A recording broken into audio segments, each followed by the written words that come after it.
Hi, welcome back to Focal Point AFR Talk. Just closing the loop on that segment on the experience of Mary anointing the feet of Jesus. Brian Fisher is my name. The program is Focal Point. You're listening to AFR Talk, where she extravagantly poured out this perfume worth about $50,000 in today's dollars.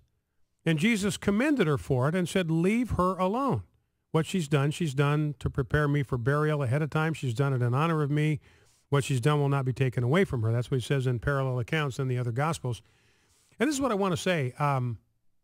I think Jesus, it's certainly possible. When we go out and spend money on a worship experience in a church, I'm not saying it's impossible to spend too much money, to start spending it for the wrong reasons. I'm not saying that at all. But what I'm saying is when Jesus sees that we are expending resources, that could be directed somewhere else. They could be directed toward rebuilding a home for somebody. They could be given to the poor. That's exactly what was going on with Mary. And Jesus did not say to Mary, look, Judas Iscariot is exactly right. Shame on you for wasting all this perfume in your worship of me. You should have done what Judas said. You should have taken this, you should have sold it and given it to the local food bank. He did not say that. He commended her. He praised her. And what I'm saying is I believe that Jesus is, I don't know exactly how to put this. This is probably not going to sound exactly right, but I think Jesus is willing to cut us a lot of slack if we spend money because we want to offer him a rich worship experience. We want to facilitate the ability of God's people to worship him in spirit and in truth. If that's the motive, if that's why we do it, then I think that makes the heart of Jesus glad, because he knows it's good for us when we worship him. It's altogether right and appropriate that we do that. He is seeking those who worship him in spirit and in truth. Again, I'm not saying we can't go overboard, not saying that at all. But the reason these cathedrals were built were because they wanted to bring honor and glory to God. That was their purpose. Now, we look at them today as kind of extravagant, and the churches that meet today often meet in very ordinary structures. The building where my church met, the one that I founded in Boise, we met in what used to be a garden center. That we converted it into a worship center. It's very ordinary, very nondescript, part of a kind of a strip mall. No problem with that. We didn't feel any need to make it ornate. But what I'm saying is there was a reason why these cathedrals were ornate. They wanted to give honor and glory to the living God. And God says, that's all right with me. If that's your motive, I am down with that. I'm just fine with that. I got no complaint. Now, want to open up the phone lines early. 888-589-8840 is the number to call if you want to join the program. 888-589-8840. Free for all Friday. Talk about anything you want. Casual Friday. So before you call in, you got to loosen that tie. If you're wearing a tie to work like I do Monday to Thursday, before you call, you got to back that tie off a little bit because this is Casual Friday. So we'll take your calls. Let's just jump right in and grab some sound bites that have to do with the debate on Thursday. And by the way, before I jump into that, let me just make this one comment about Romney's statement about the 47%. Now, he's come out today, and Governor Romney has said, look, I said something that was just completely wrong when he talked about the 47%. Remember, Governor Romney came out and said, look, there's 47% of the people in America that are never going to vote for me. They don't pay income tax. They're completely dependent on government largesse. They're never going to vote for me. I've given up on them. I'm not even going to try to appeal to them. I'm not even going to mess around with them. At least 53% of the people that could possibly vote for me, I'm going to go after them. In fact, I know some people are going to vote for me no matter what, so I'm going after just a tiny little slice of the electorate. Now, because he'd been honest about this 47% not paying taxes, there were some people at the time, oh, man, finally Mitt sounding like a conservative. In fact, I got an email from Rosie Gray at BuzzFeed. This is a political website in D.C., and she asked me about this, and she pointed out in her email, look, a lot of conservatives saying this is great. This is finally the conservative Mitt Romney. And I said, nah, this is not really a conservative message. I didn't want to be hard on Governor Romney. And, and I'm glad to see him distance himself from that statement because that is not the message of conservatism. And here's what I told Rosie Gray. First of all, Governor's telling the truth when he talks about the number of people who are dependent upon government largesse. He's right about that. There are far too many people who are dependent. This is the Obama administration. This is liberals in America simply buying votes from the American people, handing them out more goodies, buying them phones, giving them food stamps. Got an article on the stack today about how the Obama administration, the USDA just recently, in the recent past, has sent out a letter that they want to get into the hands of illegal aliens. It's for illegal aliens. And it says, look, you're afraid if you go on food stamps that it's going to cost you a shot at your citizenship. I am here. We are here, United States Department of Agriculture, speaking for the President of the United States. We're here to tell you you got nothing to worry about.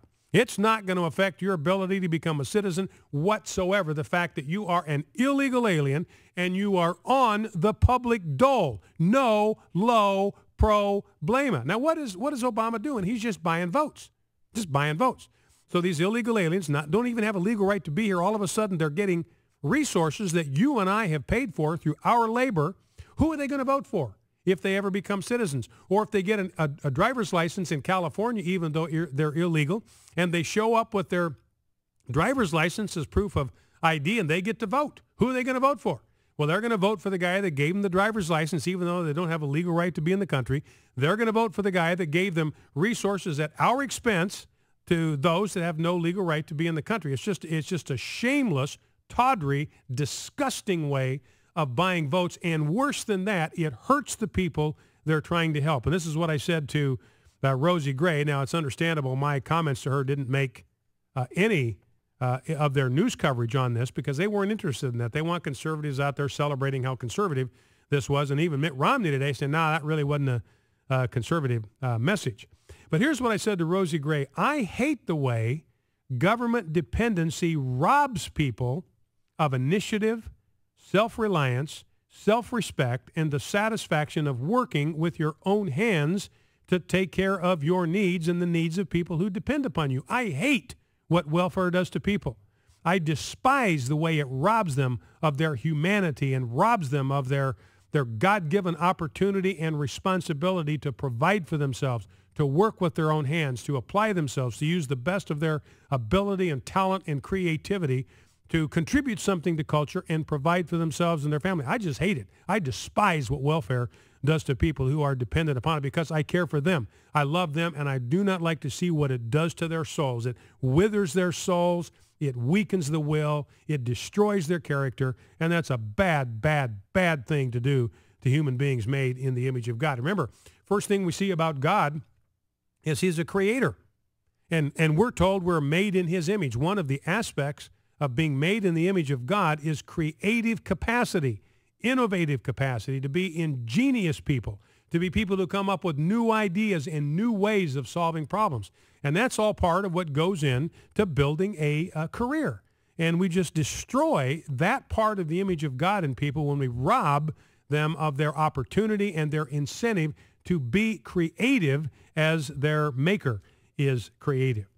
And then I said this, look, I don't think that Governor Romney ought to give up on the 47%. And here's what I said. All of them want to better their station in life. Every one of those 47%, they want to better their station in life. And a dismal economy is a huge barrier. And I said, I know people that are living entirely on government assistance, and it is a dismal, dreary existence. I would not wish that kind of existence on my worst enemy, to be totally, entirely dependent on government assistance. I've seen it. It's dismal. It's bleak. It's dreary. You wouldn't want that for anybody you love and care about. Romney doesn't have to talk to the 47% about their invisible tax burden. He can appeal to their aspirations to realize some of their dreams. He can promise to do things that will boost the economy so they can get better jobs and higher wages. He wouldn't even need to talk about taxes. They will put up with a newly acquired tax burden if an improving economy gives them a higher standard of living. And I said, also, I don't think Romney is right about the independents. Again, and this concerns me about the Romney campaign at this point. I think they're buying into that template that the people you got to get are the people in the middle, that all of the independents out there are in between Republicans and Democrats. I'm convinced that that is not true. I say this, a lot of folks are independents because the Republican Party is no longer conservative enough to speak for them. The further Romney moves toward the center, the further away he moves from these disaffected conservatives. And I said there's a danger for him in that they might stay home or even vote third party. He needs to give them a reason to vote for him by sending a message of unapologetic conservatism, which, if you frame it right, is appealing to everybody. It's appealing to 100% of Americans who are paying attention. You know, and I made this point yesterday. I believe Romney wiped the floor with Obama on Wednesday because he articulated for most of the 90 minutes a thoroughgoing message of conservatism. I thought for a minute he was doing a guest host gig on Focal Point. That's how conservative his message was. Now, not all the way through. He talked about crossing the aisle. And I told you yesterday, it scares me to death when a Republican says that.